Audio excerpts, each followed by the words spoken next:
Antes de mais, muito obrigado por terem inscrito e por terem aparecido. Como eu estava a dizer aqui aos colegas, houve gente que se inscreveu há tanto tempo que a tendência é esquecerem-se ou já não aparecerem. E está aqui um grupinho engraçado para trabalhar. E digo trabalhar porque a ideia é mesmo fazermos coisas em conjunto, chegarmos a conclusões em conjunto. Porque eu adorava dizer-vos que em 45 minutos, que é o tempo da apresentação que me pediram, sairíamos aqui peritos em exportar bandas e ser famosos e chegarmos a todos os cantos do mundo, mas isso é só mentira.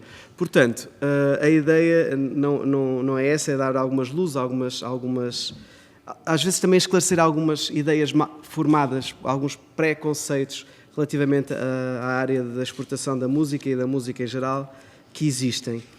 E eu primeiro pensei, vou improvisar, porque eu não sou já tenho feito algumas formações, mas na verdade o meu trabalho não é essencialmente ser formador, mas chamam-me exatamente pela experiência no terreno e é isso que eu vou tentar transmitir-vos, os casos mais práticos com os quais eu me deparei ao longo do tempo em que fiz agenciamento, que era o que eu fazia essencialmente.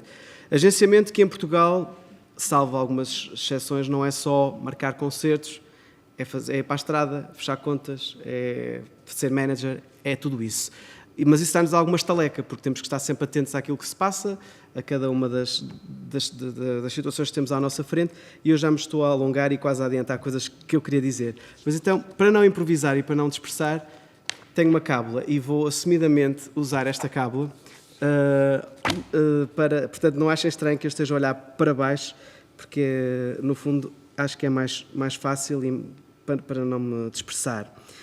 Como eu disse, então, eu venho da área do agenciamento e do management, mas a verdade é que, apesar de ter trabalhado essencialmente dentro de portas,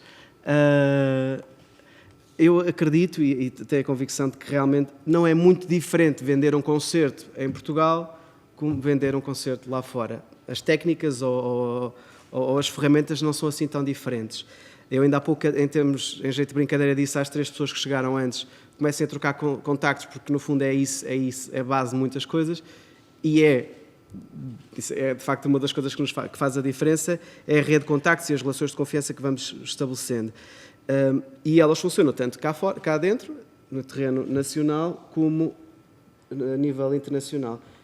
Tenho que carregar aqui no tempo, senão passo dos 45 minutos. Só para tornar claro, o que me disseram, e não sei se é a mesma informação que vocês têm, a partir assim, é que eu apresentaria 45 minutos de formação e havia uma pausa, um intervalo, e depois é que era a discussão, mesa redonda.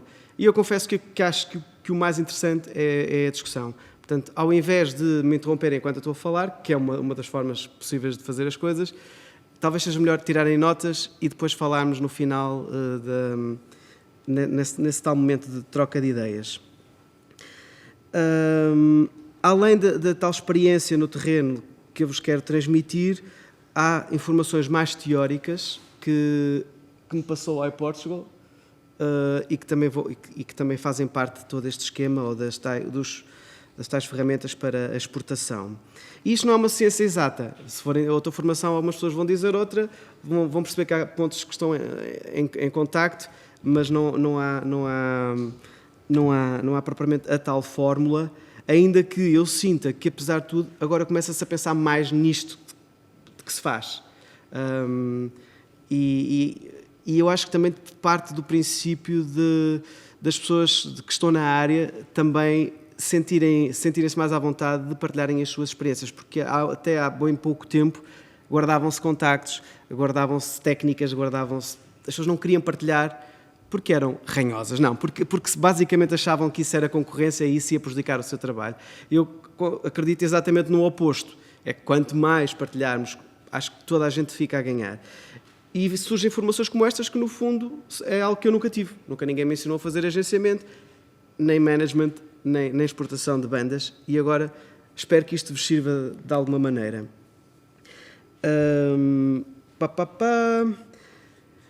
Uma coisa que é logo essencial perceber seja teatro, seja dança, seja música, ou qualquer expressão artística que queiramos mostrar a um público, cá ou fora de portas, é que nós temos que saber o que é que nós temos em mão. E às vezes eu sinto que as pessoas não sabem sequer defender o seu projeto e pensar um bocadinho aquilo que têm em mãos antes de começarem a trabalhar. E antes de começar a trabalhar é essencial terem essa capacidade de se caracterizar, de perceber a vossa identidade e de traçar objetivos a curto, médio e longo prazo. Nem que seja para deitar tudo ao lixo, nós não podemos estar só a deixar a coisa correr.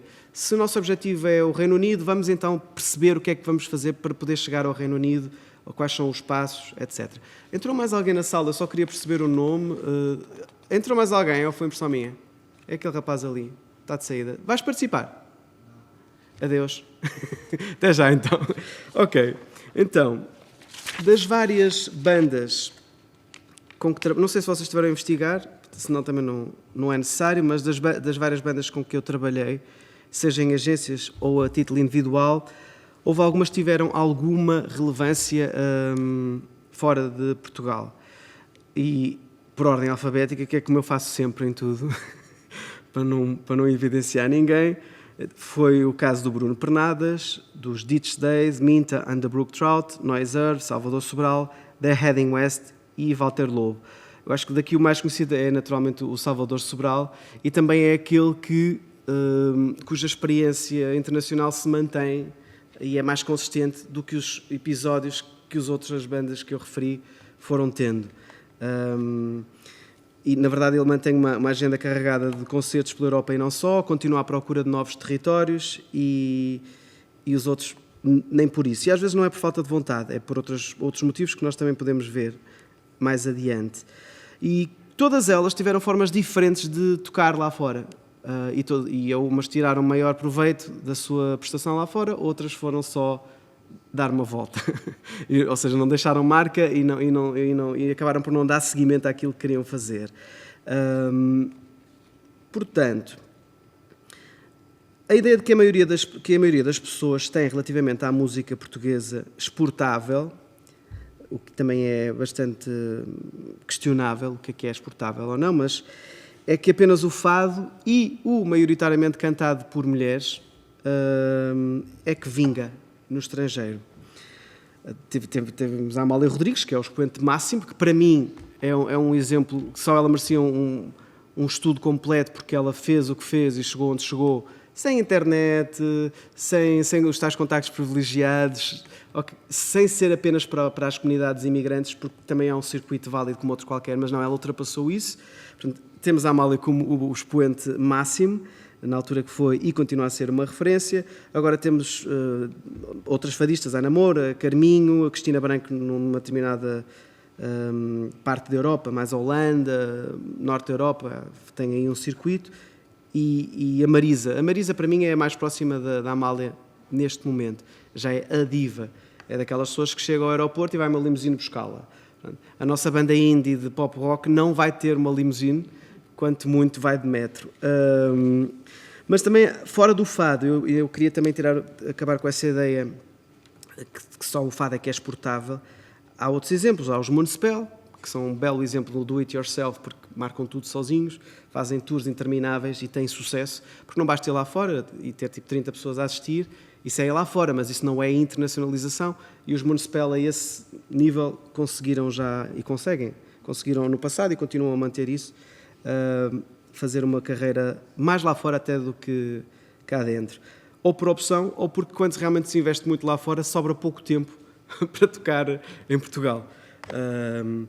Outros exemplos de bandas que já não existem, Dead Combo, ou Buraca Som Sistema, Diolinda e os Madre Deus, que também não é bem fado, mas também fizeram um percurso bastante interessante, e vamos ouvir depois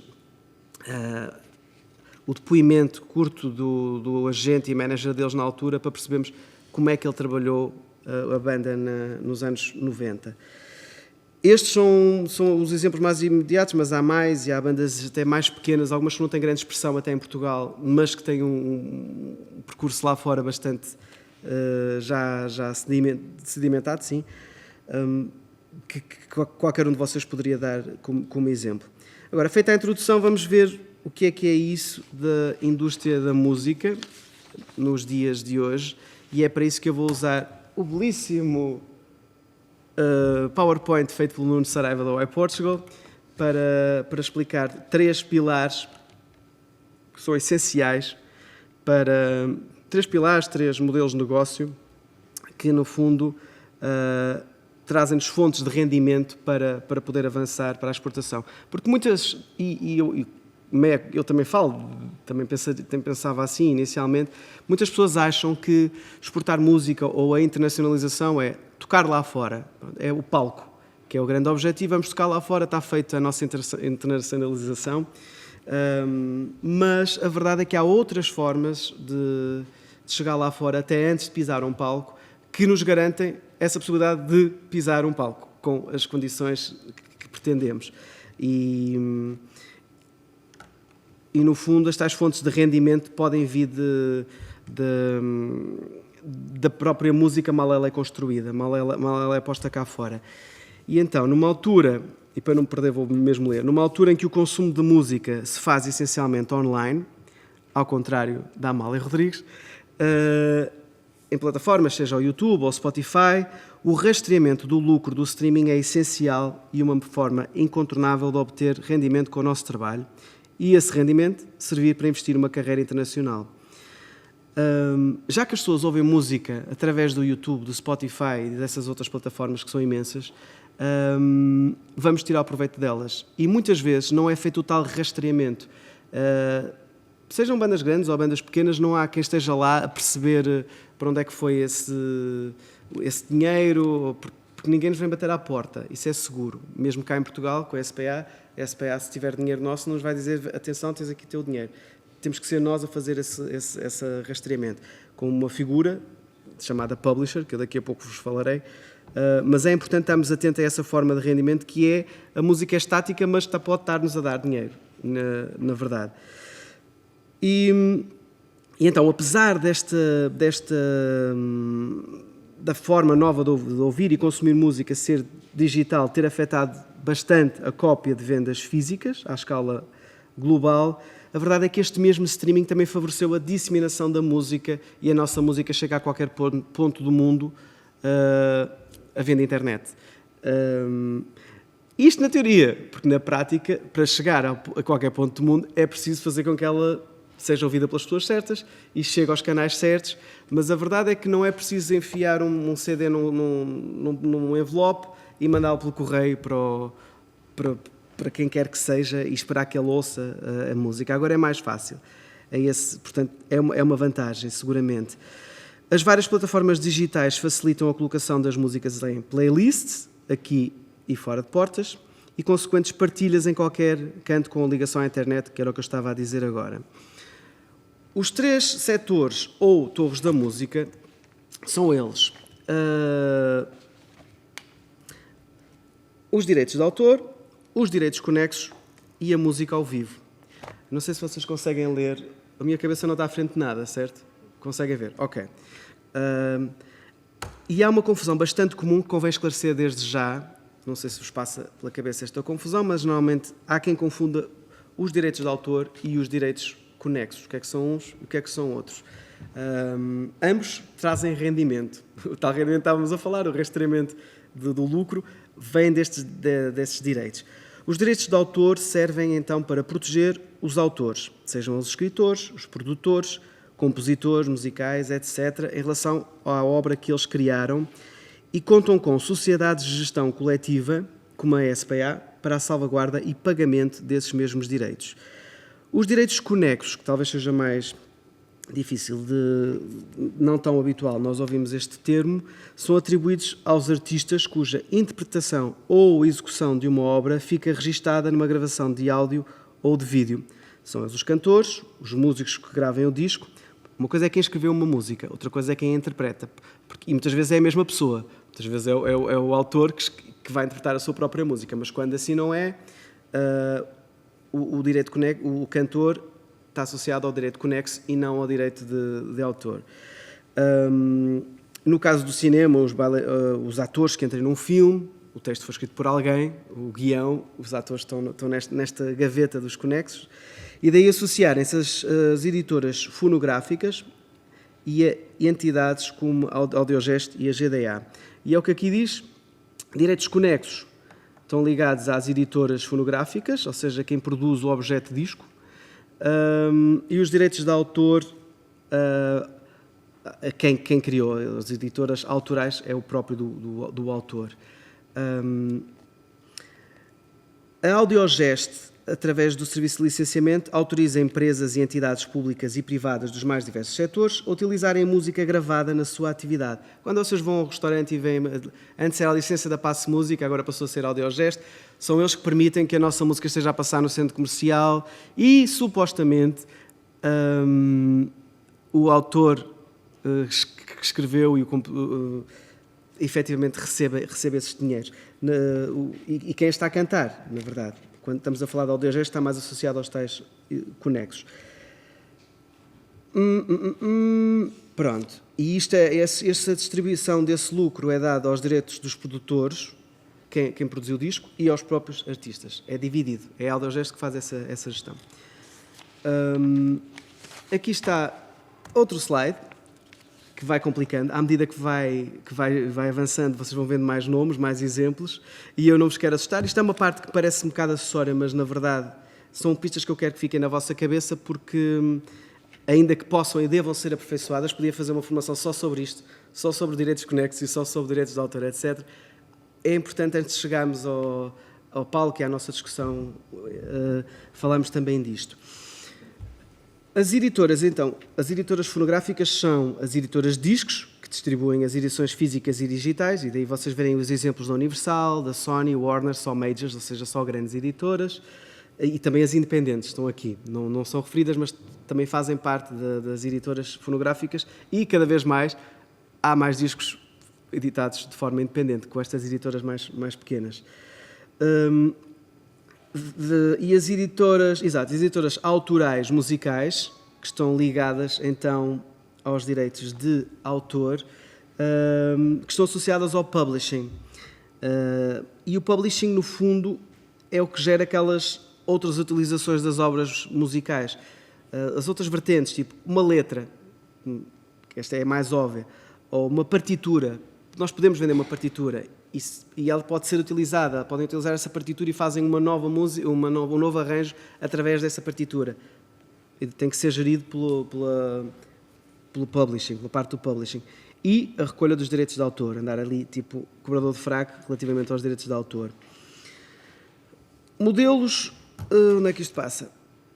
Desculpem lá, aqui já vimos, desculpa, as independentes, estas são estas entidades. A parte que vocês veem de música ao vivo eu vou deixar a seguir, para um capítulo só de música ao vivo. Aqui, eu depois posso-vos passar este documento, na verdade, se quiserem ler com mais atenção, e assim faz com que eu possa acelerar mais esta parte. Tentando aprofundar um pouco cada torre, cada uma das, neste caso, 2 torres, que eu vou deixar a torre 3 da música ao vivo mais para daqui a pouco. Na torre 1, associada aos direitos conexos, cujo interlocutor são as editoras fonográficas, temos essas editoras que fazem a distribuição, os modelos de fabrico e distribuição também, licenciamento, os direitos de record deal ou royal deal. Desculpem falar em termos em inglês, porque há algumas coisas que nós não temos ainda uma versão em portuguesa. Fabrico, distribuição, física, digital. Há vários modelos associados aos direitos conexos que o próprio músico pode escolher conforme a sua vontade. Sendo que as editoras, neste momento, acabam por optar, a maior parte delas, pelo modelo 360. E é isso que eu quero que vocês acabem por fixar mais, porque é mais usada. Que é a editora que fabrica, que distribui, física e digitalmente, que faz a promoção, que até faz o agenciamento e que faz o publishing. Pensamos na Universal, que tem artistas tipo Diogo Pissarra e Fernando Daniel, que tratam desses artistas a 100%. E também não é ingênuo, porque é que eles tiveram que agarrar mais essas vertentes nos modelos de negócio? porque deixaram de vender discos. Ou seja, como os discos já não se vendem da mesma maneira que se vendia no passado, eles têm que ir buscar o lucro de alguma maneira, de outras maneiras, e é através da comissão que levam do agenciamento do artista, dos concertos, e do publishing, da sincronização das músicas desses artistas em publicidade, etc, etc, etc. Tudo nessa mesma editora. Relativamente aos direitos de autor, e aqui entram os tais publishers, e o trabalho deles que pode ser melhor ou menos bem feito, convém estar no mercado atento. Há vários modelos de publishing. Há o self-publishing, que é o acordo exclusivo entre o autor e o publisher, a figura do publisher, e este acordo exclusivo inclui, inclusivamente, as obras passadas, não apenas aquele disco que ele acabou de lançar, mas todo o catálogo. O publishing, o autor assina com a editora, e a editora também faz essa gestão. O co-publishing, em que o autor gera o catálogo em conjunto com a editora. Eu acho que devia ter mudado aqui... Exato, já devia ter mudado. Desculpem, eu sei que vocês estão aqui a apanhar bonés porque eu estava a ler e os slides estavam lá mais à frente, mas eu depois faço-vos isto. Administration quer dizer que o publisher é contratado apenas para a gestão de catálogo, sem envolvimento criativo, nem, por exemplo, as sincronizações que eu falei há pouco entre publicidade, utilização de música para filmes, etc. Ele só está a ver se as coisas são pagas, não tem uma atitude tão proativa. E o sub-publishing, que em termos de internacionalização é importante porque trata-se de alguém que não está a ver os direitos apenas no mercado de onde a pessoa é originária, tipo, não só de Portugal, mas fazer o trabalho e assegurar o pagamento dos direitos no sítio onde o artista vai tocar. Se eu vou tocar à Bélgica, mas não me pagam os direitos de autor lá, ou a música que passa na rádio, eu não recebo esses direitos, etc, etc, não dá. E como é que nós fazemos isso? Contratando pessoas da Bélgica, publishers belgas, para fazerem essa gestão de catálogos para nós. Ou seja, a importância do publishing. Os music publishers devem tratar das duas vertentes de negócios, lá está, a gestão das obras, o registro, inserção em catálogos, controle dos royalty, etc. E a parte criativa, que eu chamo criativa procriativa, procura de novas utilizações, sincronizações, tradução de letras, sampling e outras novas formas de rendimento. E quando se fala em royalties, fala-se em pagamento sobre o uso de uma música. Royalty é o lucro, no fundo, dessa utilização. E estou quase a passar essa parte, que é a parte mais burocrática, conforme isto não devia estar a ser gravado, mas é que me dá menos gozo, é menos prática. Mas o que é que fazem os publishers? Na gestão das obras autorais que controlam, os publishers devem tratar não só do registro correto de todas as obras com as sociedades de gestão coletiva, direta ou indiretamente, bem como da documentação necessária para receber os direitos de execução e reprodução de todos os territórios onde há atividade, utilização das obras. A SPA só nos protege se nós inscrevemos lá as obras, portanto, e quem diz SPA diz outras sociedades de gestão de direitos de autor. E isso é o que o publisher deve fazer e garantir que está inscrito, senão não há qualquer controle. Os publishers devem também ser agentes comerciais e criativos, procurando novas colocações, gravações e outros licenciamentos ou utilizações das obras que representam. A estes dois ramos chamam-se Admin e Creative. Admin, a tal gestão de catálogo. Vamos ver se nos vão pagar. Vamos lá, o parador de fraco. E o Creative é tipo, o que é que eu posso fazer com esta música? Onde é que eu posso encaixar? Se ela tem mais na onda surf, será que eu vou falar com uma marca que vende fatos de surf ou pranchas de surf? Por exemplo. São as duas versões, os dois ramos que têm que estar ligados, ou então vai ficar meio coxo e não vamos tirar o rendimento que é suposto da nossa música. Agora, onde encontrar publishers em Portugal? Há a Lusitanian Music Publishing, por exemplo, que por acaso está associada a uma das pessoas que está na iPortugal, mas ele não pediu para dizer isto, de facto ele também é publisher, que trata do catálogo do Zeca Afonso, todo o catálogo dele. Lá está, o catálogo, o Zeca Afonso não lançou nada novo, mas na verdade ele ficou com o catálogo todo e está a gerir todo o catálogo do Zeca Afonso, que estava meio perdido. E havia também uma ideia algo errada de que a família causava impedimento à utilização das músicas, afinal não era, faltava era uma figura em que tratasse dessa gestão. E também trata do Nástio Mosquito, não sei se conhecem, é um angolano, faz também o trabalho de publishing dele. Porque os publishers são contactados, por exemplo, alguém quer fazer uma campanha no Canadá, eles contactam Portugal, porque querem uma música de Portugal, e eles contactam o publisher, do qual há vários publishers em Portugal, mas eles contactam vários, mas normalmente estabelecem uma relação mais preferencial com um, e perguntam, olha, o que é que tu tens para isto, na onda do jazz, na onda da música étnica, da música exótica, e ele diz o que tem. Mesmo que, isto aqui é um bocado ingrato, mas mesmo que ele ache que há uma banda que não tem um contrato com ele, que seja mais adequada, ele não vai dizer, olha, mas há aqui uma banda que é incrível para esse anúncio, porque não faz parte, essa banda não o contactou, portanto, ele não pode fazer esse trabalho, ele não a representa. Portanto, às vezes há pessoas que podem estar a perder oportunidades por não terem alguém a tratar do seu catálogo em vários territórios ou mesmo só em território nacional. Há outra que é a Rocio Music Publishing, que trata, por exemplo, do António Variações, o mesmo esquema do Zeca Afonso, mas com António Variações. A Pure Music, que tem vários ramos na Europa e é aquela com a qual o Legendary Tiger Man conta em vários territórios. Eu vou passar aqui à frente, aqui uma coisa, e eu falei de sincronização, vocês também, para quem não sabe, a sincronização ocorre quando uma obra autoral, letra e música, e uma gravação musical da mesma é sincronizada com imagens audiovisuais, ou seja, quando ela é utilizada para cinema, televisão, o que quer que seja. E, desculpem lá, só ver aqui, ok, 25 minutos, ainda te sobra tempo para a parte que eu gosto mais. Vamos então às conclusões de toda esta parte que a iPortugal construiu, que é: qualquer estratégia de internacionalização de artistas tem necessariamente que contemplar estes três setores: os direitos de autor, os direitos conexos e a música ao vivo, que é o capítulo que se segue. Dada a dimensão limitada do nosso mercado, é fundamental apostar nestas três vertentes de negócio para que se possa ter um desempenho à altura dos nossos congéneres e parceiros internacionais. Aos rendimentos das vendas físicas e digitais acrescem os direitos conexos, tanto dos produtores fonográficos como dos artistas, e os direitos de autor, sendo que estes devem ser geridos por um publisher, independentemente do tipo de contrato a estabelecer com o autor. Já não basta só vender discos e vender a nível digital. É, portanto, a tal salvaguarda dos direitos conexos e dos direitos de autor. O atual, isso não sei se estão atentos, mas no Brasil há agora uma grande polémica relativamente aos direitos de autor, porque é exatamente tirar os direitos.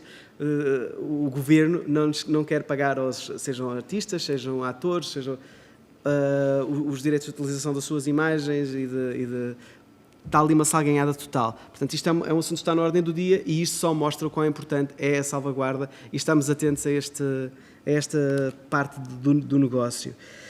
O atual ecossistema do streaming, por muito imperfeito que seja, e toda a gente sabe, por exemplo, o Spotify paga uma miséria, é preciso realmente ter muitas escutas para ganhar algum dinheiro do Spotify, ou Deezer, ou Tidal, ou outras plataformas, é responsável por ter colocado o setor fonográfico novamente do lado do crescimento e dos lucros.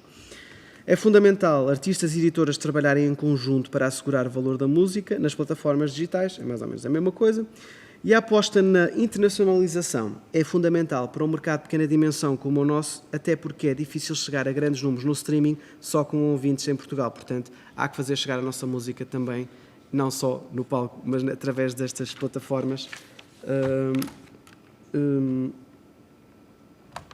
Às vezes até antes de pôr os pés lá fora. E eu agora tirei isto porque tenho aqui um boneco que eu acho muita graça, que são três papagaios, que é mais ou menos como eu me sinto agora, que é uma espécie de papagaio convosco, e por isso vou deixar isto e não o título da formação, que vocês já sabem qual é. Música ao vivo. Depois de termos uma noção então de como salvaguardar os nossos direitos e ganhar dinheiro com o nosso trabalho, passemos ao objetivo máximo da maioria das pessoas que faz música e a quer levar para fora do estúdio e do país: o palco, e é o tal terceiro pilar que vinha no documento que a iPortugal fez o favor de fazer. Seja em salas de espetáculo, teatros, clubes, espaços não convencionais, etc. E atenção a estes espaços não convencionais, cada vez é mais uma saída, pensar em espaços não convencionais. Festivais de música, showcase festivals como o MEX, por exemplo, primeiras partes de bandas ou mesmo em live streaming, porque podemos estar a fazer um concerto para o estrangeiro a partir de Portugal e isso é uma internacionalização também, porque o público que está a assistir é estrangeiro. É conveniente perceber o que queremos trabalhar. Isto foi o que eu disse logo no início desta conversa, que é a nossa identidade artística. Qual é a nossa linha musical, qual é o nosso estilo, quais são as nossas referências, o que distingue o nosso projeto dos outros que existem no mercado. E não venham dizer, eu ouço de tudo, o nosso projeto tem vários estilos. Tipo, não, vocês vão ter que ter uma decisão. Nem que seja para vender, ou nem que seja para falar com os mídias. Vocês têm que dizer, a nossa música é mais orientada para aqui. E se isso for confuso para a pessoa que está a ouvir, temos que dizer, é na onda de... E dizer que é na onda de não estamos a plagiar nenhum artista. Estamos só a encaixar, a tentar contextualizar as coisas na cabeça de quem nos está a ouvir. E também aquela coisa de que só funciona... as coisas só funcionam se formos completamente originais, que a nossa música é tão original, nunca foi feita. Está errado também. Mais do que tentar perceber... Olá, Eduardo. Tentar pensar que a música tem que ser original, temos é que saber defini-la. É aí que eu quero chegar. O Eduardo faz parte da Seiva Bruta, eu já o conheço, que ele trabalha com a música. Eu não sei o que é que eu lhe venho aqui ensinar, mas ele veio para aqui, se calhar veio só dizer olá. Pronto, isso já não é mau. Outra coisa que também é importante, antes de partir para onde quer que seja, então, além de percebermos a nossa identidade artística, e às vezes também perceber como é que nós somos, porque às vezes as pessoas não sabem como é que são, como é que reagem na vida real, e isso também não ajuda na vida artística. Uma pessoa, se precisa de comprimidos, tem que ir com os comprimidos para a estrada. Agora, não pode prejudicar o trabalho dos outros. Não sei se vocês estão percebendo onde eu quero chegar. Isto é uma à parte. Portanto, identidade artística. E agora, qual o público-alvo a atingir? Seja a faixa etária, seja o género, seja a localização geográfica, a quem é que destina a vossa música. E não vale dizer só aos amigos, porque aí nem é regionalização sequer. É o bairro, ficam ali no bairro, fazem música para o bairro ou para os amigos do estúdio. E aqui estamos a falar de internacionalização, há mesmo que perceber o público-alvo a atingir e as tais plataformas que dizíamos há pouco dão-nos imensas ferramentas. A Apple ou a Spotify conseguem-nos fazer perceber quem é que está a ouvir a nossa música, as idades, a localização, o género, etc. E às vezes é surpreendente pegar em alguns desses gráficos e perceber, não tinha noção de que esta música era tão destinada, por exemplo, o hip-hop, que havia tantas mulheres a ouvirem hip-hop, por exemplo, e entre outras conclusões. Mas lá está, é sentar e perceber, tirar os dados máximos dessas informações a que temos acesso. Quais os mercados a explorar, ou seja, se queremos ir lá para fora, também convém perceber por onde é que queremos começar. Claro que às vezes, e muitas vezes, não somos nós a escolher esse território. Às vezes cai-nos num e-mail um pedido de um concerto para a Índia e nós não percebemos por que raio é que há um promotor na Índia que ouviu a nossa música e nos quer levar. Isso aconteceu esta semana com um artista que eu conheço, que canta em português. E eu percebi, mas é alguém português? Não, era um nome indiano a dizer... E ele foi investigar, era mesmo uma agência a sério, um promotor a sério. Portanto, veio da Índia. De repente ele pode achar que, afinal, o território a explorar não é necessariamente Espanha, que é aqui ao lado, pode até ser a Índia. E isso aconteceu um pouco com o Bruno Pernadas e o Japão, que também foi um bocado por acaso. Qual o circuito a apostar? E depende da dimensão da banda, depende do dinheiro que temos, se conseguimos amealhar então bastante dos nossos direitos, ou se temos até... Porque há pessoas que têm outras formas de rendimento. Eu estou a dizer que podemos ir buscar dinheiro aos direitos de autor, aos direitos conexos e às sincronizações, mas podemos ter um pai rico e de repente podemos ir onde quisermos. Mas vamos partir do princípio que a grande maioria quer ir lá para fora, não tem pais ricos. Portanto, mas a fonte de rendimento e a forma de investir e investimento de tempo, às vezes é mais tempo também, e de dinheiro, depende de onde nós partimos. E isso pode condicionar o tipo de circuito a apostar. Podem ser clubes, por exemplo, para o nosso tipo de música, e para isso há uma grande ferramenta chamada Live Europe, que não sei se já ouviram falar, mas podem procurar, porque efetivamente é uma rede de clubes que existe em toda a Europa. Há sempre um clube por país que faz parte desta rede da Live Europe, e que apoiam e cujo objetivo é mesmo trazer bandas de outros países a esses territórios. E quando eles funcionam em conjunto, significa que eu vou tocar à Lituânia, posso tocar ali na mesma zona, noutro país, noutro clube, e de repente tenho uma tour ali montada à custa da Live Europe e em torno de clubes, que é uma boa forma de começar, porque não estamos a tocar para uma arena, mas podemos deixar já uma série de pistas e sementes. Festivais, claro, e salas mais convencionais, depende. Porque depois também é assim, se eu sou fadista, se calhar não vou tocar num clube. Não quer dizer que até não funcione, mas é muito mais complicado convencer um promotor de um clube a receber uma fadista do que um pop rock cantado em inglês ou então exatamente o oposto, uma sonoridade tão caracteristicamente portuguesa que faça sentido num contexto qualquer. Quem diz portuguesa diz brasileira ou... Vocês são espanhóis? Argentinos, ou Argentina, por exemplo. Onde procurar financiamento? É uma coisa que muita gente depois lá está, não havendo pais ricos, onde procurar financiamento para viabilizar a nossa digressão também. E podem ser apoios estatais que existem, a própria SPA ajuda, fazem uma candidatura e pode ser que vos caia alguma coisa. A DG Artes também tem concursos para circulação seja de teatro, seja de música para fora do país, e tem que os gastar, portanto alguém vai ter que receber esses dinheiros. Portanto, a GDA, que neste caso apoia especificamente também os Showcase Festivals, os tais, o MEX que eu falei, South by Southwest ou Eurosonic, dão uma verba pequenina, mas já ajuda para as despesas, para isso, patrocínios privados, etc. E quando eu digo apoios, quando eu falo destes exemplos de apoios, SPA, DG Artes, etc., há muita gente a candidatar-se a eles, obviamente. E às vezes, ou uma das estratégias que eu sugiro, ou é falar com alguém que já tenha ganho e que não queira guardar essa informação só para ela, ou seja, como é que preencheste como é que foi a tua abordagem, partilhar mesmo a candidatura, ou então há pessoas que são especialistas em fazer isto e pagar-lhes. Tipo, X, olha, eu vou-te pagar, vou dizer um valor à sorte, que eu não sei qual é a tabela, mas tipo 200 paus. E de repente perdemos 200 paus, mas se calhar ganhamos uma candidatura porque eles sabem exatamente como fazer. Ou então tentamos nós. Pode ser que até consigamos. E então, nesta fase, em que, antes de partir para os concertos, também é importante clarificar outra confusão bastante comum, que o Eduardo sabe a diferença, mas eu agora vou falar para toda a gente que aqui está, que eu não sei o vosso background, portanto, que é a diferença entre agenciamento e management. Fala-se muito de agenciamento e de management, mas há muita gente que vem ter comigo com dúvidas de management e outras de agenciamento, e há pessoas que até vêm falar comigo porque querem promover coisas na rádio e não se apercebem que isso é o trabalho da assessora de imprensa e não meu, por exemplo. Portanto, não custa nada fazer aqui uma divisão de tarefas e distinguir um bocado estes dois cargos. Então, marcar e produzir concertos é tarefa do agente, curto e grosso. Está ali para marcar concertos.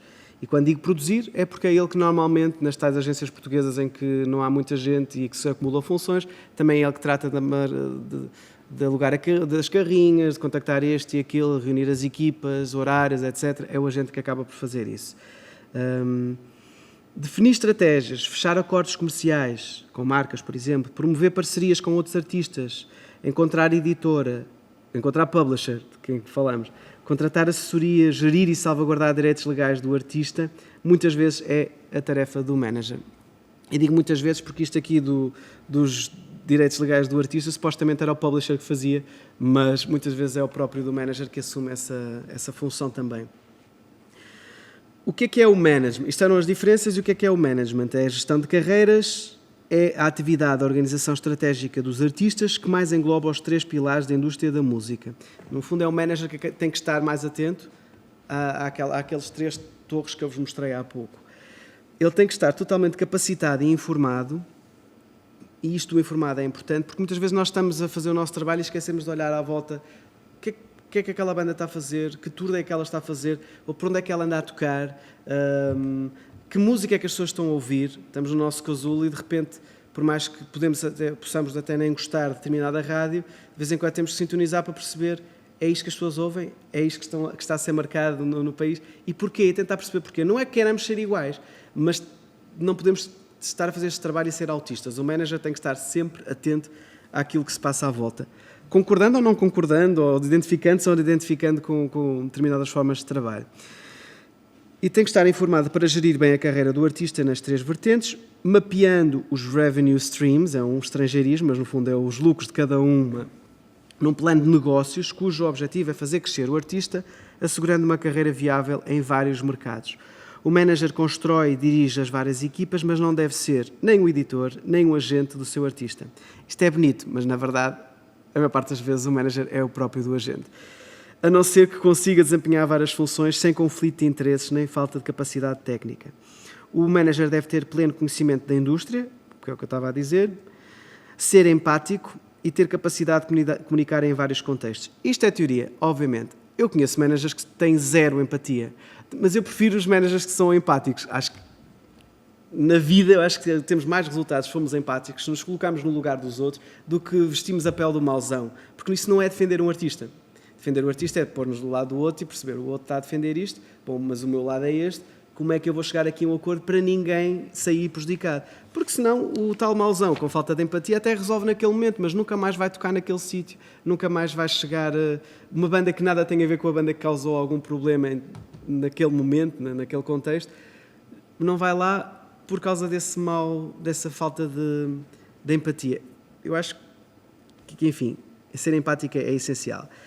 E isto era o management. E o que é o agenciamento? O agente é o representante de artistas em todas as questões relacionadas com a marcação e a logística dos concertos, repetindo o aluguer de carrinhas, contactar a equipa técnica, reservar hotéis, voos, quando é caso disso, redigir o roadbook ou folha de estrada para o tour manager, quando o tour manager não é ele próprio. Muitas vezes. No entanto, há países em que o agente apenas fecha a negociação e passa toda a logística para os produtores ou road managers. E em Portugal também há isto. Estou a dizer que há países que acontece assim, mas eu sei, há colegas ou ex-colegas meus que efetivamente só marcavam, estavam focados naquilo, mas normalmente quem só está focado no agenciamento acaba por ser também um manager, porque não pode estar também todo dia só a mandar mails e a fazer telefonemas. Ele tem que pensar que mails manda, que telefonemas manda, e isso, no fundo, é fazer management. A não ser que tenhamos um produto na mão, e eu não tenho problemas nenhuns em chamar produto à música, porque é o que nós estamos a fazer. Nós estamos a vender uma coisa para ser consumida, que é a música. E ela não deixa de ser menos válida, ou menos artística, ou menos valiosa, por ser um produto. E se o nosso produto, de repente, vai ao preço certo e as pessoas começam a achar graça àquela música e ele começa a receber telefonemas, neste caso a gente não vai ser tão proativo, só precisa de atender.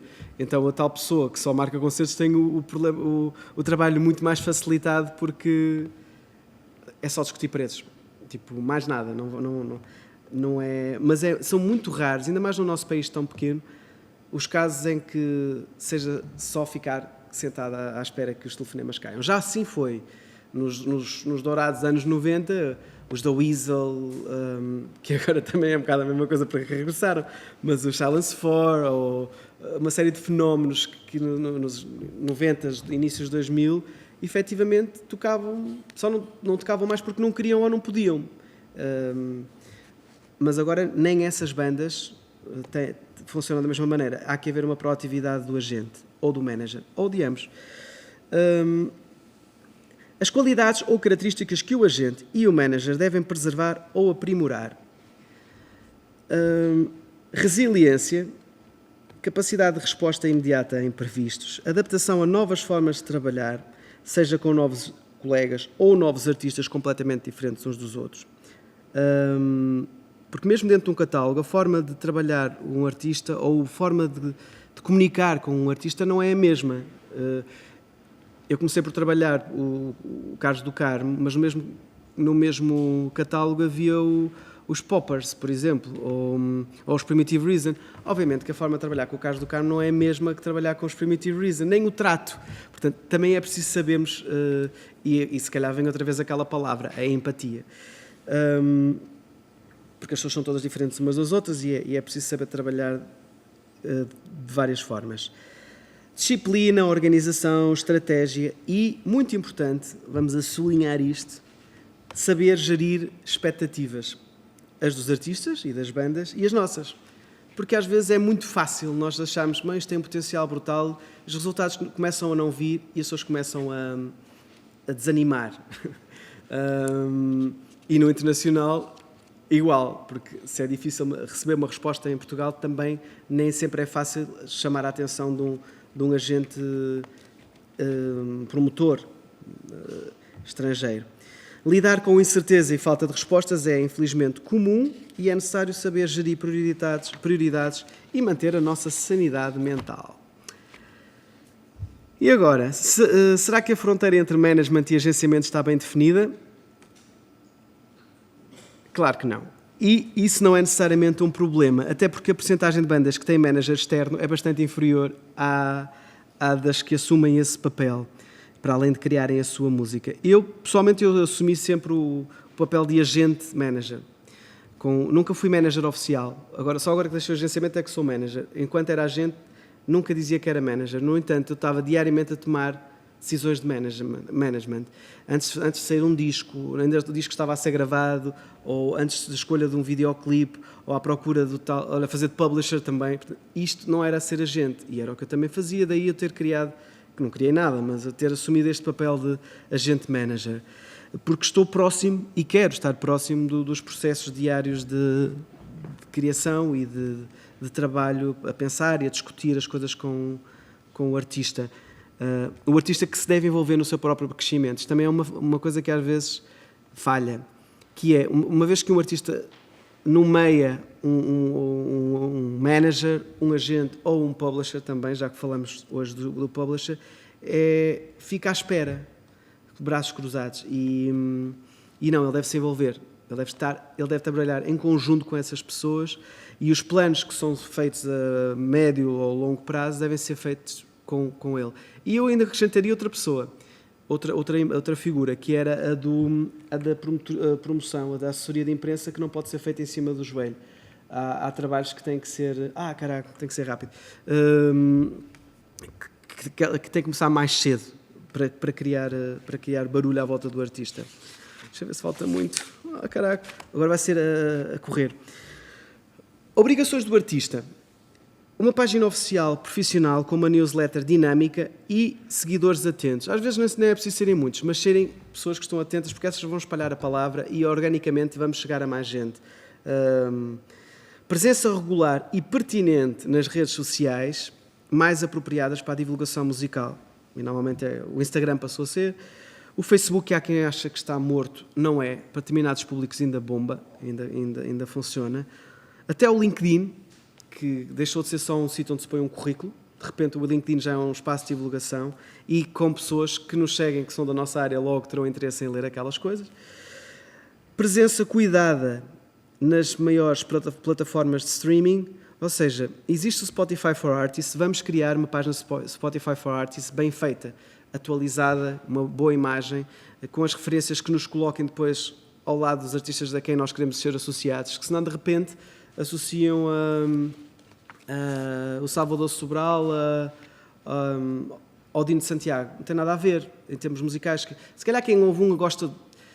Não quer dizer que as pessoas não gostem de coisas diferentes e que não possam ser associadas a determinados artistas, mas para os artistas mais pequenos, esse tipo de associação é mais importante se for um artista pequeno a ser associado a um grande cuja sonoridade realmente seja parecida. E se estivermos a jogar completamente ao lado, estamos a perder potenciais seguidores. Portanto, o perfil do Spotify for Artists ou o Tidal for Artists deve ser atualizado e bem feito. Um bom perfil, lá está, um bom perfil de artista com descrição da sua música, nesses chamados Digital Service Provider, que é o nome oficial destas coisas, é essencial para a associação a playlists importantes. Quem ouve Arctic Monkeys pode gostar de Ornatos Violeta e não tanto Sam Mendes, por exemplo. E essa descrição pode fazer com que sejamos incluídos numa playlist. Claro que o trabalho de uma promotora também nos pode fazer ser incluídos nas playlists, porque há formas de fazer boost a um lançamento juntamente destas playlists semanais ou mensais que vão sendo lançadas. Ou então, por exemplo, quando às vezes procuramos... não sei, isto fez um barulho, vai arrebentar. Não desligou. Foi, ok. Estamos em casa, em deprê, e queremos música para deprimir. É bom que se a nossa música é depressiva, que também esteja naquele bloco. E às vezes, de facto, se estiver bem catalogada, nós vamos para a playlist do deprimir e de repente até podemos dar um salto. E já não estejamos só a ouvir os The National e assim. Aparecer lá a nossa música deprimente também. E de alguma forma chegar a escalas maiores. E foi assim que, por exemplo, o Bruno Pernadas tem chegado a vários sítios do mundo. Ele tem ouvido-se em todo lado, porque a música dele tem sido incluída em várias playlists, até de notáveis. Por exemplo, conhecem Florence Pugh, que é uma atriz que fez a Viúva Negra, não sei o quê, não interessa, é uma americana, adora, e colocou lá a música dele, não sabe como. A partir daí ele começou a ter logo mais seguidores. E não é por acaso que é nos Estados Unidos que ele tem mais seguidores. As playlists é extremamente importante serem bem cuidadas, e há o artista que faz isso. Uma imagem e biografia consistente, sincronizada com todos os canais e com atualizações regulares que aproximam os seguidores do processo de criação. Porque é que faz música, como é que faz música, o que resulta daí, e criar isso como se fosse um conteúdo exclusivo para as pessoas que nos seguem. Dar-lhes a entender que eles são uma comunidade importante. E envolvê-las. Precisamos de fazer um videoclipe. De repente, não vamos estar a gastar dinheiro. Fazemos um apelo aos nossos fãs nessas redes e eles vão lá todos contentes e são os melhores fãs para estarem num videoclipe. Um plano de assessoria de imprensa que coloca em prática as estratégias de management estipuladas, quando e como comunicar e o quê comunicar. Depois eu tinha aqui exemplos de agências de artistas, mas é internacionais e nacionais, mas isso é uma coisa, eu posso nomear, mas podemos falar a seguir, também depende do estilo de música. Mas internacionais, as maiores é tipo a ITB, International Talent Booking, a Prime, que toda a gente já ouviu falar provavelmente, a Live Nation, que além de serem agências, são promotoras de grandes concertos de grandes escalas, as Madonas da vida, etc. Estão associadas também a estes nomes.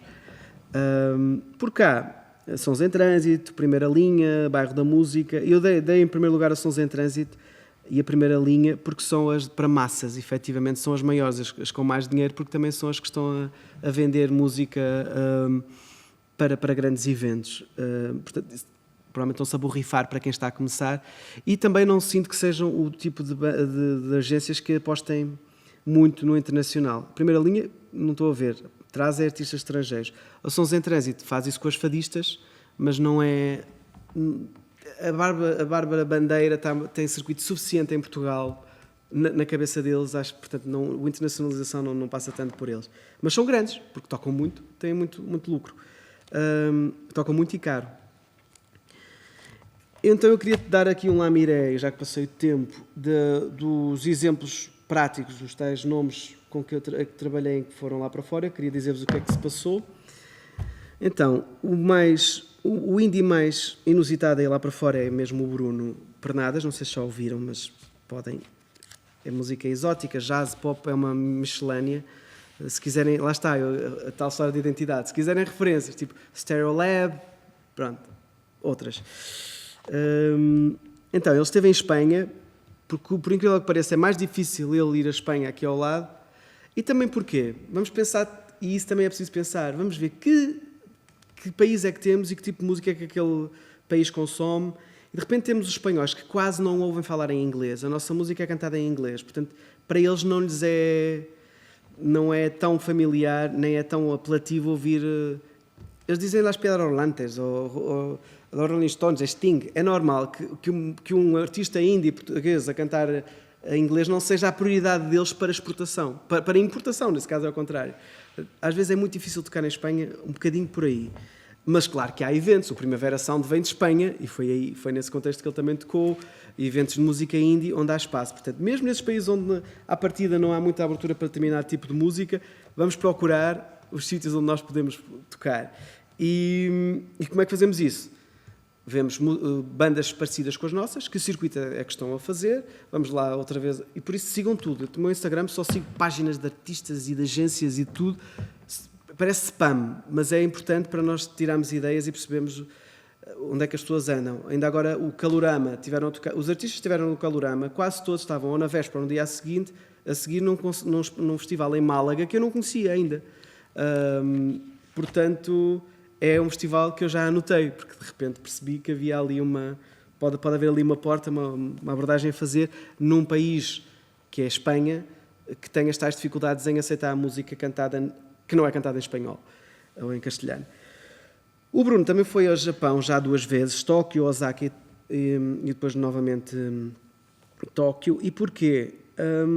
Porque houve uma crítica num blog, que nós achamos que os blogs já estavam mortos e que a crítica musical já não chegava a lado nenhum, que foi lida por um japonês. Os japoneses são melómanos, ouviram a música toda, ficaram apaixonados, entraram em contacto connosco. E a coisa aconteceu assim. Pois é só seguir as pistas, é só aproveitar essa linha que nos dão. O que é que aconteceu mais para cimentar essa relação do Bruno com o Japão? Ele produziu o disco foi o primeiro português a produzir o disco de uma banda indie, e sem ser indie, japonesa, que foram os Kikagako Moyo, Masana Temple é o nome do disco, e isso o que é que lhe trouxe? Além deles de fazerem tours à volta de todo o mundo, o nome dele estava lá no CD, eles de vez em quando mencionavam, e isto eles próprios acabam por prescrever o artista. De repente temos os Masana Temple a falarem do Bruno Pernadas, e a própria validação local, que é o japonês. Ele trabalhou com uma banda nossa, japonesa, portanto, criar laços. E houve um caso, isto é meio off-record, mas eu digo na mesma, a propósito de Zé Waia, que ele recebeu um convite para tocar para uma tour nos Estados Unidos, com uma banda, ia fazer a primeira parte dessa banda, mas com cachês bons, e eram tipo 12 datas nos Estados Unidos, que é um mercado difícil de entrar quando se está na Europa, e é um mercado que lhe está a comprar imensos CDs, é onde ele vende mais CDs e vinis, só que eles pagavam, só que era preciso um investimento grande, era preciso um pai para pagar as viagens, a patrocínios, e não houve tempo, por mais que se tentasse, para arranjar esse dinheiro, e tivemos que abortar. E isto foi tipo uma facada total, que era uma grande oportunidade. De repente temos um artista português a fazer 12 datas numa primeira parte de uma banda maior, e algumas também o nome próprio que entretanto se conseguiram, mas por falta de verbas não avançou. E atenção, falámos com o Ministério da Cultura, a FLAD, que está ligado aos Estados, apoia normalmente eventos associados à América do Norte, mas não foi suficiente, e então por falta de dinheiro não deu. O João Gonzalez ganhou o Oscar, de repente apareceu dinheiro, e ele já teve dinheiro para representar Portugal nos Oscars, já o filme estava feito, etc. Eu não quero mal de ninguém, mas acho algo ingrato algumas situações não avançarem por questão de dinheiro. Mas é o que é. Isto também foi em cima da hora e perdemos essa oportunidade. O Mimo, ele tocou no Mimo, correu muito bem, disseram vais ao Mimo, tiveste um Mimo de Amarante, vais ao Mimo no Brasil, era uma ponte, uma forma de ir também, lá está um festival, uma forma de ir para outro território. E porquê que é uma forma boa? Porque nós podemos não encher uma sala, mas num contexto de um festival, as pessoas estão lá a ver outras coisas e acabam por descobrir uma nova banda nesse contexto. Mesmo que se ganhe menos bem, esse festival vai muitas vezes permitir que as viagens estejam pagas e haja um cachê e a logística assegurada, e há sempre forma, depois de termos essa segurança, marcar um clube aqui e acolá, etc., uma residência artística com outro artista. Portanto, é preciso o primeiro concerto acontecer, e o Mimo não aconteceu. Porquê? Eram muitas pessoas em palco. Eu não disse, para quem não sabe, o Bruno Pernadas toca com 7 pessoas, já foram 9 em palco, mais o técnico, e isto, para quem quer fazer, que quer ir lá para fora, muitas vezes é um handicap. Mas a música que ele faz é assim, ele não faz essa concessão, a música toca-se desta maneira, ele não quer samplers, nem quer violinos falsos ou sopros falsos, e é um risco, mas acaba por muitas vezes também perder oportunidades. Às vezes é preciso reajustar a nossa banda para chegar a determinado território. Quando finalmente marcaram o Eurosonic como banda Antena 3 para ele ser, ainda estamos no Bruno, para ele ser o representante de Portugal e estarem lá, o Eurosonic incluído como vários showcase festivals ligados de todo o mundo, que em janeiro alguns ainda estão a fazer programação para o resto do ano ou para o início do ano seguinte. E o que o Bruno Pernadas necessita, como muitas bandas, é ser visto a tocar ao vivo. Porque, uma vez visto, não é fácil resistir ao Bruno Pernadas ao vivo, porque aquilo é efetivamente fora do comum e tocam todos muito bem, é uma energia muito, muito especial. E então, vamos ao Eurosonic, agora há de haver alguém, naquelas centenas de delegados, a reparar na banda. Acontece que já tínhamos um clube marcado, lá está, a associar a ida ao Eurosonic com um concerto em Amsterdão, pelo menos. Veio uma nova vaga de Covid e passou a ser online. Então o Eurosonic foi online e ele fez uma gravação online que teve zero impacto. Depois, a título internacional, outra possibilidade, isto quase poderia ser o publishing, o tal trabalho do publishing criativo e não o administrativo, que era a banda sonora da primeira série portuguesa na Netflix, que é o Glória, ou seja, que teve circulação mundial, mas não teve o alcance nenhum. Ou seja, a música não teve o alcance internacional previsto, porque a série também não teve o alcance. Ou seja, se a série não tem sucesso lá fora, a música também não vai ter espaço para crescer lá fora. E a música faz muito daquela série. Todos os ambientes da série, de filme noir, thriller, etc., foram criados por ele, mas não deu em nada. Mais Covid. Os Ditch Days, que é uma banda indie, fizeram o seu próprio tour, e eu vou-vos já pôr em discurso direto como é que eles costumam trabalhar, mas foi cancelada pelo Covid. Então eles iam a Londres, iam a centro da Europa, etc. Tinha tudo super organizado. Paris, a tocar todos os dias para não gastarem dinheiro, porque um dia na estrada fora de Portugal ou do país de origem é dinheiro que se está a gastar, estadias, alimentação, etc. Então, nem que se toque num sítio pequenininho, mas estão a tocar numa segunda ou numa terça-feira, não há intervalos na tour, e eles fizeram isso e fizeram muito bem. Só que houve o Covid e cancelou, mas eles conseguiram recuperar alguns e fizeram ainda este ano aquilo que não tinham feito lá. Portanto, este é um caso do do-it-yourself. Minta foi muito pouco. Minta and the Brook Trout, que é folk, é um indie folk, com influência claramente norte-americana, Lot of Years, etc. Editaram uma cassete com uma editora... Isto também é uma forma às vezes de entrar lá fora, uma edição feita para o estrangeiro, e neste caso em cassete, uma micro-editora que editou, e isso motivou uma digressão curtinha em duo, porque isto é um quinteto, mas conseguiram tocar em duo, e foram as duas pessoas principais fazer uma tour pequenininha nos Estados Unidos e nos vários clubes que havia. Houve um caso em que era em Portland. Portland é tipo, damos um pontapé e há uma banda, é esse género. E também há vários clubes. E as bandas de fora só tocam se forem... agora estou com uma cena na corda e na garganta. Espera aí, explico já a questão de Portland.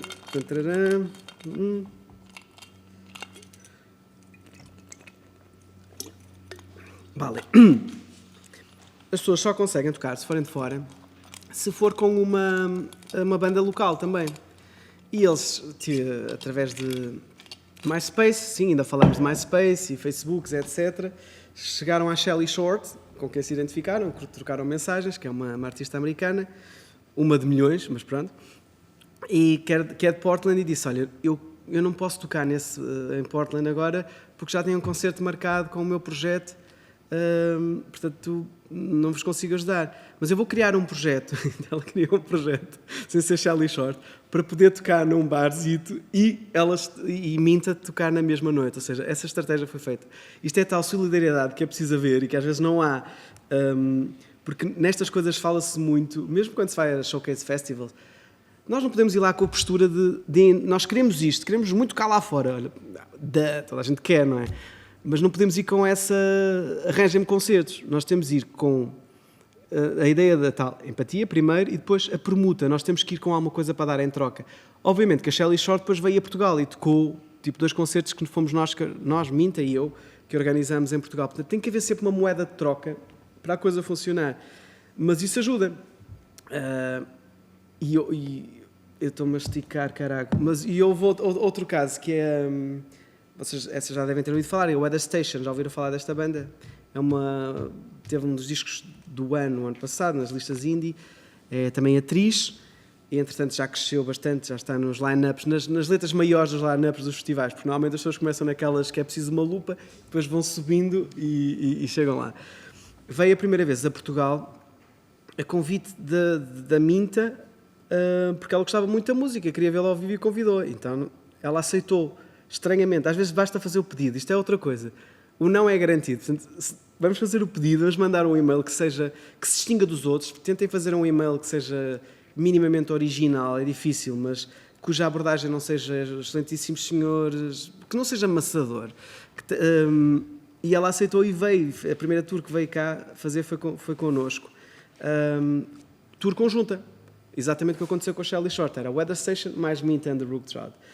E ela agora já veio, em nome próprio várias vezes, a festivais e também veio fazer a primeira parte a própria da Weather Station da Sharon Van Etten, há pouco tempo, na aula magna. E ela fez a primeira parte da Sharon Van Etten e falou deste episódio. A primeira vez que veio a Portugal, foi com uma banda incrível chamada não sei quê. Obviamente que isso só favorece a Minta, de repente é tal prescrição em palco, as pessoas que vão ver a Sharon Van Etten vão seguramente gostar, e a Weather Station vão gostar da música de Minta, e isso não foi pago, foi uma coisa orgânica que aconteceu. Agora vocês pensam, e a Minta está a tocar em todo lado? Não, não está, mas ajudou, houve mais gente seguramente a ouvir falar do projeto, se calhar foram ao Spotify e descarregam as músicas, e isso já é qualquer coisa, porque há casos em que isto acontece e que é o suficiente, de repente para dar um salto. O Noiserve é uma questão interessante, porque ele tem tocado, agora menos, lá fora, com alguma regularidade. E como é que isto começou? Ele é um exemplo de alguém que foi sozinho, porque ele toca sozinho, e isso é uma vantagem brutal relativamente, por exemplo, ao Bruno Pernadas. Sozinho, mas com muita tralha, mas sim, com muitos instrumentos à volta dele. Foi um showcase festival que é Le Printemps de Bourges, que é em França.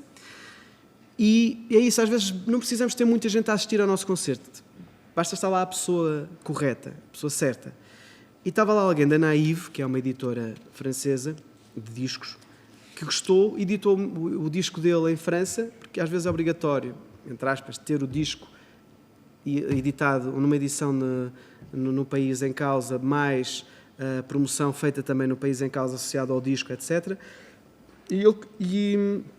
Além de ter o disco lá editado, uma agência francesa garantiu várias tours em França e também na Turquia, porque tinham ligações à Turquia, às vezes não trabalham só um território, naturalmente, por causa desse concerto. Agora, a Melody, que era o nome da agência, faliu e começou a mandar artistas fora, na altura da pandemia, e o Noiser ficou sem representante lá fora. Portanto, a pandemia fez mal a muita gente, obviamente. Os da Heading West foram lá para fora com uma residência. Porquê? Como é que eles arranjaram dinheiro? Não foi do streaming. Decidiram fazer mensalmente uma residência com artistas convidados na Casa Independente, um espaço pequeno em Lisboa, e o dinheiro era todo para financiar a tour deles. E fizeram 2 tours desta forma, com espaços pequenos, a ganhar pouco, etc. Mas fizeram a tour por lá pelos Estados Unidos, uma forma de ir ao estrangeiro. Muitas vezes também estas bandas não avançam mais porque têm outros projetos, não se dedicam a 100%, ou tipo, são tradutores, não são só músicos, e eu percebo que não seja possível ser só músico, mas quando uma pessoa não se dedica apenas a isto, é mais difícil. E o Noiserve, belo exemplo, tem mais resultados porque ele só faz isto, ele acorda a pensar nisto. E que tipo de merchandising é que faz, onde é que pode vir tocar, vou fazer música para teatro, vou fazer para aquilo. Está sempre a magicar aquilo que pode fazer com o projeto dele. E o Walter Lobo foi ao Brasil 2 vezes, porque se encontrou casualmente, porque marcou um concerto do Tágua Tágua, que é um brasileiro, e deram-se bem, o agente também se deu bem, e tipo, tens que ir tocar ao Brasil, há muita gente lá que gosta da tua música, e ele surpreendido, ele não sabia que havia tanta gente, até começar a ver versões sem fim de pessoas a cantarem músicas dele lá no Brasil. E tanto que foi e esgotou salas. À dimensão certa, mas esgotou salas, também esteve no MIM. Porquê?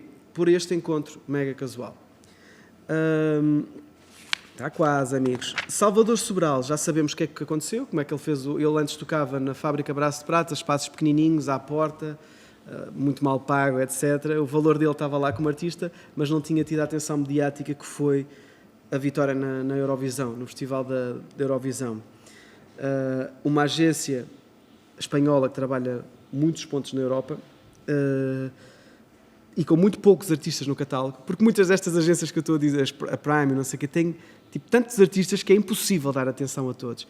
Ora, esta agência tinha tipo 3 artistas, um deles era o Salvador, tinha toda a disponibilidade de trabalhar o projeto, primeiro em Espanha, e depois na Holanda, na Alemanha, em vários sítios onde ele continua a tocar. Sendo que o Salvador tem outra coisa que o favorece no mercado espanhol. Ele tem um projeto chamado Alma Nuestra, em que canta em espanhol. Portanto, podia ser estranho um português a cantar em espanhol, mas como é um português que ganhou a Eurovisão a cantar em espanhol, aí já há mais abertura para ouvir o Salvador a cantar.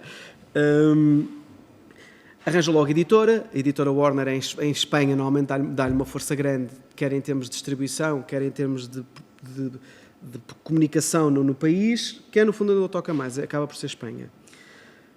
A entrada no Brasil deu-se com o agente do Chico Buarque em Mato Grosso, depois de termos o Caetano Veloso a dizer que aquele menino cantava como um anjinho, ou uma coisa. Ou seja, alguém como o Caetano Veloso a elogiar o Salvador Sobral é muito difícil não entrar no mercado brasileiro. Entrou, não foi com a banda toda, que era o que ele queria a força toda, mas foi primeiro em duo, agora vai em trio, e ele está lançadíssimo no Brasil. Mas também não foi logo, foi preciso bater a várias portas. França já foi um caso mais falhado. Ele tinha uma agência, que era a Asterios, que até é uma boa agência, que é da Mar Andrade e de outros nomes fortes da música indie e não só, que até sugeriu ele participar num festival que é o Au Fil de Voix, que é no início do ano, que ia levar vários programadores, porque esta também convém irmos lá para fora, mas seja um showcase festival, seja um concerto que é mais isolado, convidar as pessoas certas para assistir, a ver se está lá a tal pessoa. E disseram que iam fazer isso, só que não apareceu nenhum programador, ou seja, ele tocou lá, teve 0 retorno e acabou a ligação com a Asterios, porque claramente não era fixe, ele só foi lá perder dinheiro e todas as estratégias que eles estavam a fazer não estavam a funcionar para o Salvador, portanto está a investir noutros territórios e há de voltar à França noutra altura. E para terminar mesmo, o sentido inverso, como aconteceu, eu fui ao Mama Festival, que também é em Paris, ia todo contente para tentar vender bandas, com logo um problema enorme, que era, as minhas bandas não estavam lá a fazer showcase, o que significa que eu não podia dizer nas reuniões que se tem durante o dia com os vários delegados das várias áreas da música, não podia dizer, olha, e à noite vai haver aquele concerto com esta banda, é mesmo fixe. Não tinha esse argumento. Tinha um CD houve lá esta música, mas eles são abordados por centenas de pessoas nesses eventos e eu não tinha esse grande trunfo. Não tinha, mas eu próprio fui assistir a concertos. À noite não tinha nada para fazer. E fui assistir a pela descrição. Lá está, uma boa descrição de uma artista fez com que eu fosse lá. Diziam que era uma mistura de Tom Waits com Nina Simone, Fiona Apple e já não sei quem era mais, Janis Joplin e eu. Isto parece a minha playlist. E obviamente que eu fiquei curioso e fui assistir a esse concerto. Resultado, não consegui vender banda nenhuma, mas comprei uma banda. Adorei o concerto, ele veio um estaladão e quando uma pessoa está na música é difícil sentir-se tocada. Eu estou a ver um concerto e estou a ver quanto é que aquilo custou, aquela vara, aquele cenário, ou quantas pessoas é que estão na estrada. É horrível. Uma pessoa já não está a usufruir da música. E então, quando de repente, estamos ali num contexto de uma antiga igreja, ela começa a cantar e nós começamos a sentir coisas, isto é algo. Esta artista chama-se Sarah McCoy, é americana e vive em Paris, e eu fiz um contacto logo no dia a seguir, eu tenho que a trazer a Portugal. Mas também aconteceu isto porque, ao meu lado estava um programador de Portugal, que estava no mesmo festival, e eu disse, João, eu consigo garantir pelo menos um concerto para ela, e falo com este e já... Então, a minha abordagem ao agente ou manager, acho que mandei para o manager da série, era essa: eu tenho garantido 2 concertos em Portugal, portanto queria perceber se ela está disponível e interessada, e a coisa andou, já vou na 4ª digressão da Sarah McCoy e ela está a crescer em Portugal, porque também é uma coisa que é lenta, a promoção não basta marcar, temos de ter pessoas nas salas e tudo isso é um trabalho. Portanto, o que eu estou a fazer em Portugal é o que alguém como eu deve fazer noutro país, ou seja, é preciso arranjar algum interlocutor de confiança e adequado à nossa música que defenda o nosso projeto no tal território que nós queremos fazer. E assim como o Salvador tem a Blaze, que é o nome da agência, e o Elias, que é fascinado pelo Salvador, a trabalhar e a defendê-lo com unhas e dentes, nós também temos que arranjar alguém que o faça. Ou então, se não arranjamos alguém, temos que ser mais proativos e há de haver sítios mais adequados a nós, outros que não, mas que nós marcamos e está feito e alguma coisa vamos retirar dali. Desculpem estar a alongar, mas é que isto, o que eu vou dizer a seguir continua a ser importante. Ok. Então, estes tais festivais para profissionais, onde eu descobri a Sarah e onde eu fui tentar vender outros artistas meus, são uma porta para o mercado internacional e também são uma das prioridades da Y Portugal. Portanto, se tiverem mais... Nós não temos um gabinete de exportação como outros países têm. A Suécia tem um fortíssimo, e por isso é que temos música sueca, desde o ABBA até agora, a bombar em todo o mundo, porque eles investem e pagam e subsidiam as bandas que saem de... E nós não temos o Y Portugal que não paga porque não tem. Ou seja, o que faz é este apoio, faz uma espécie de apoio jurídico, estas tais questões que eu vos falei, um bocadinho atabalhoadamente, peço desculpa, dos direitos conexos e não sei o que, eles podem explicar isso melhor, etc. E vão-nos pondo a par dos showcases que existem, mas não há dinheiro para aí. Quanto muito, reencaminham-nos para sítios onde nós podemos ir buscar apoios.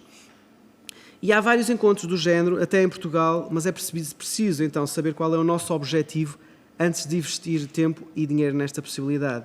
O que é que procura o manager e o artista, ou o que é que procura o artista? Imaginemos que não há manager, ou que o artista é o manager. É representação em que território ou territórios, e vocês nas vossas dúvidas efetivamente foram claros, havia essa pergunta e há aqui pessoas que sabem perfeitamente onde querem levar a vossa música, isso é fixe. Que programador de festival contactar nesse mesmo evento? Que palestras assistir? Porque aquilo tem palestras e algumas são para encher chouriços, que eu não sei como é que se dizem na Argentina, encher chouriços. Se calhar é da mesma maneira, é só para passar o tempo, mas outros são efetivamente importantes e dados por pessoas que nos podem adiantar alguma coisa. Que clubes ou salas tentar conciliar para uma tour? Pensar também na questão da sincronização de música, pensar se está ali neste festival, está lá alguém relacionado com a Netflix, do publishing, vamos tentar falar com eles, pronto. O que é que nós procuramos? Porque nós podemos até nem querer ir lá para fora, querer só divulgar e querer só pôr a nossa música em anúncios ou desfiles de moda. Então, o que é que procura? Primeiro, o que é que nós procuramos e o que é que nós temos para dar em troca? Como eu disse, esta permuta é obrigatória. Já não basta preparar uma boa apresentação ou oferecer um disco, as pessoas nem têm onde ouvir o disco, na maior parte das vezes. Ou o disco é uma coisa muito original, de repente o disco é tipo, imaginem uma picadora 1, 2, 3, parecem lá com uma picadora 1, 2, 3, é óbvio que as pessoas vão achar a graça que para ouvir a música tem que Desculpa, esta ideia, nunca façam isto, mas eu estou a dizer é que usem coisas fora de formato, coisas diferentes para chamar a atenção, porque a ideia do disco já não funciona. E por isso é que há muita gente que oferece pens, porque é onde as pessoas ouvem música, ou um belo de um press kit, mas mais original. Antes de tentar marcar, porque atenção, estão muitos delegados presentes nestas coisas, mas eles não estão todos disponíveis, nem respondem todos a mails, portanto, eu próprio quando vou lá passo a ser delegado, quando eu digo Booker, depois sou eu a receber mails de pessoas de outros países a querer tocar em Portugal, portanto, isto é tudo ao mesmo. Então, antes de tentar marcar um encontro com estes delegados, é necessário ter em mente a tal espécie de permuta. É pensar numa abordagem que se distinga de todas as outras centenas de reuniões que vão acontecer num contexto em que todos têm objetivos muito semelhantes. Então, o que é preciso fazer? Escolher o interlocutor na zona que nós queremos, seja a gente, seja por todo um festival específico, seja até... Porque nós podemos querer até primeiro entrar com a edição e vamos escolher uma editora, ou uma promotora, ou uma TV, ou quer que seja, uma rádio. É conhecer o interlocutor, perceber o que é que eles procuram, às vezes temos que fazer esse exercício, o que é que eles, na verdade, querem apoiar, e tentar explorar interesses comuns. Se falarmos com o agente de bandas, convém pensarmos qual a melhor forma de as trazer para Portugal como troca pelo trabalho dessa agência no seu local de origem. Antever parcerias artísticas com músicos locais, imaginem, uma tal banda que tem muita gente e muitos músicos e há um naipe de sopros. Se calhar aqui propor logo que esses sopros podem ser locais e de repente estamos a envolver músicos locais, o público desses músicos locais, nem que seja a avó deles, que vai sempre ver o concerto do trompetista, e a criar sinergias entre países, que é bom até em termos de divulgação e para justificar porque aquele artista está ali. Apostar em assessoria local para sustentar uma digressão a um disco, propor residências artísticas. E, por exemplo, o Westwell Lab, que é um festival que existe em Guimarães, com este intuito também para profissionais e artistas, faz exatamente isso. Reúne artistas tugas com artistas de fora e depois vai surgir ali uma criação qualquer desses dias passados em Guimarães. Isto é bom para toda a gente. E quem vem de fora não tem despesas, está a logística toda paga e pode-se criar ali uma ligação interessante. Ou então não, mas pelo menos tentar. E é um tipo de proposta que se pode fazer. Mas também há que deixar aqui a nota que também às vezes há um certo aproveitamento destes showcase festivals das bandas emergentes ou das bandas que querem urgentemente ir lá para fora e às vezes não, com exceção dos eventos do topo, há eventos que alguns eu nem sei os nomes, mas há imensos, basta procurar, que se aproveitam desta vontade e querem ter showcases de graça de pessoas de todo o mundo e não nos pagam nada. E nós temos que perceber até que ponto é que queremos aceitar estas condições ou se faz sentido. Porque pode ser um mau princípio. Mas se de repente eles não nos pagam nada, mas até nos pagam a estadia e nós no dia a seguir temos um concerto já fixe, pronto, vamos tentar. Agora, ir de propósito a um showcase destes, em que não estamos a ganhar nada, vocês estão a promover a vossa música, é o mesmo argumento das televisões que antes pagavam e agora não pagam para as pessoas irem lá apresentar ao vivo a música. Portanto, temos que ter algum cuidado. Pelo menos as despesas básicas, digo eu. Montes de exemplos de eventos destes, o Max, o Eurosonic, Reeperbahn, o South by Southwest, que é em Austin, nos Estados Unidos. Isto também depende do mercado que queremos atacar. Portanto, se queremos atacar o mercado americano, o South by Southwest, nunca sei dizer isto, é uma boa hipótese. Monkey Week é um pequenininho em Espanha, mas pode ser bom. Mama é Paris, ajuda. Le Ponton de Bourges, que eu falei há pouco, França, e quem diz França diz Bélgica, diz Alemanha, diz o Benelux, aquela zona ali que tem muitos sítios para tocar e muita cultura musical. Em Portugal temos o Westwell Lab, o Mil, e por falar, e agora há um, que por acaso eu vou participar, agora só me chamam para fazer estas coisas, que é o MAT Europa, que é em Coimbra. Podem investigar, está aberto também a showcases e há uma série de workshops que vão acontecer lá. MAT com E no fim, Europa. E o Mil, curiosamente, ontem, nem de propósito, apareceu com uma associada à edição deste ano, uma formação igual a esta, só que esta é em 45 minutos, feita por uma pessoa. E aquela é online, é das 10 da manhã às 5 da tarde, é de graça, é de 11 e 12 de setembro, são 2 dias, e a diferença é que eles dividiram por temas. E eu vi estes temas até fiquei contente, pensei, são os mesmos temas que eu fiz, só que feitos por várias pessoas.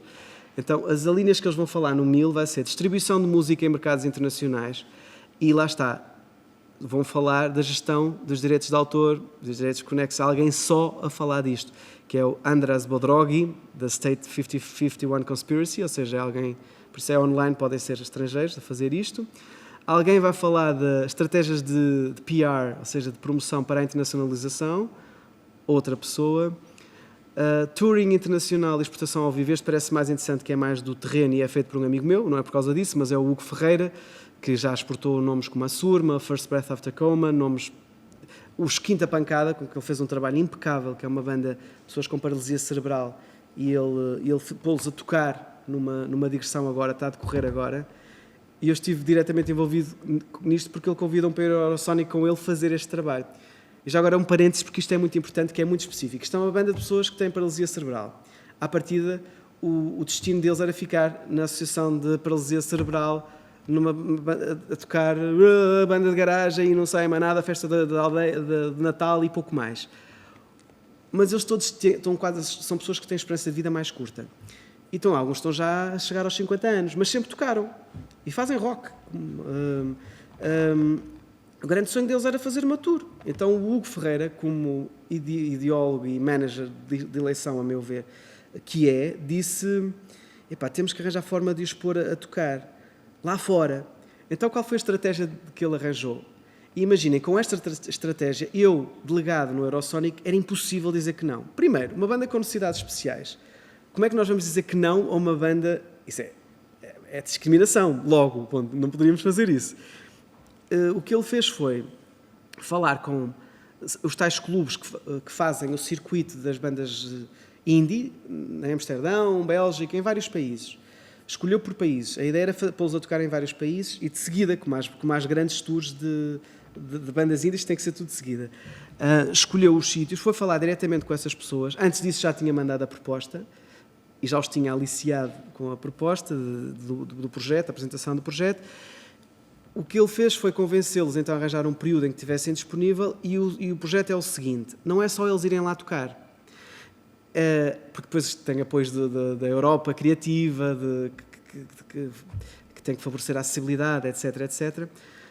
O que ele fez foi arranjar uma equipa de pessoas que foram aos sítios, primeiro marcou, aos sítios antes, verificar se os sítios tinham condições para receber as pessoas com cadeira de rodas, etc.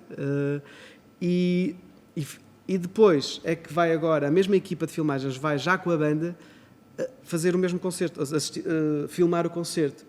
Mas isto no fundo vai dar um documentário que vai dar visibilidade às salas, vai dizer que aquelas salas estão preparadas para receber aquela banda, vão ver as pessoas ditas normais a curtirem com um espetáculo de rock feito por pessoas com paralisia cerebral, e isso fica registado fica toda a gente bem na fotografia, basicamente.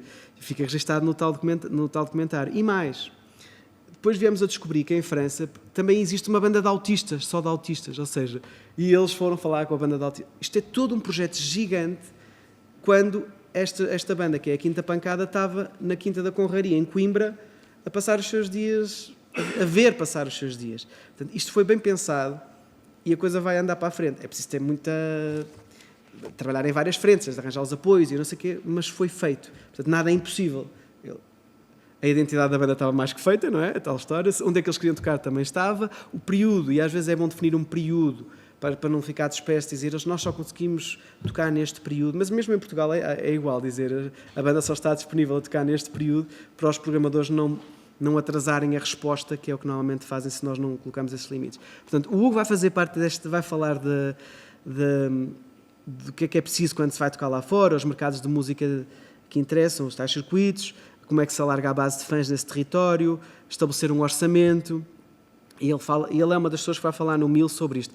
Eu aconselho-vos, se não forem assistir a mais nenhum, inscrevam-se neste do Hugo, porque é alguém que está no terreno e é importante. Outro módulo deste MIL, que não dura 45 minutos, retomando, o que saber sobre visas e mobilidades. Eles aqui visas queriam escrever vistos, que em Portugal diz-se vistos, não é visas, mas isto foi uma tradução um bocado à letra. E então é a parte burocrática, que também existe, que é quando chega aos pagamentos, como é que é a segurança social, evitar a dupla tributação, como é que é em França, qual é a retenção que se faz na Itália. É todo um filme que é uma dor de cabeça que eu fui aprendendo com o Salvador, porque ele tocou nesses territórios todos. E isso também é um ponto. Eu não quero que desistam da internacionalização, mas quero que percebam que isto não é tipo muito. É todo um passo, é todo um caminho. E estratégias de apresentação e showcase festivals. Ok, aqui alguém só explicar-nos como é que nós devemos abordar os legados e como é que nós devemos ir para um showcase festival. E é isso, portanto, isto é o que eu agradeço, sugiro que vocês vão ver isto se quiserem complementar o que eu estou a dizer, se bem que há coisas que eles vão dizer que eu já vos disse. Pronto, ok. Mas é se quiserem aprofundar, porque é como eu disse, agora há formações, há mais do que havia antes e é sempre bom aproveitar, havendo disponibilidade da vossa parte, aproveitar isso ao mesmo tempo que já estão a trabalhar. Uma das coisas que eu queria fazer aqui, eu acho que para já temos de fazer um intervalo que vocês têm que ir à casa de banho. E que eu queria trazer para aqui era convidados, mas não podia fazer isto nas sessões todas, então o que eu pedi foi 3 pessoas, depoimentos na primeira pessoa sobre a sua experiência internacional. E eu dei-lhes alguns pontos, algumas perguntas, mas a verdade é que eu não sabia o que eles iam dizer e o que eles dizem vai praticamente ao encontro daquilo que eu vos disse aqui. O que significa que alguma coisa nós estamos a fazer certo. E que também comprova que esta ideia de partilhar o conhecimento é o melhor que podemos fazer para chegarmos a algum lado.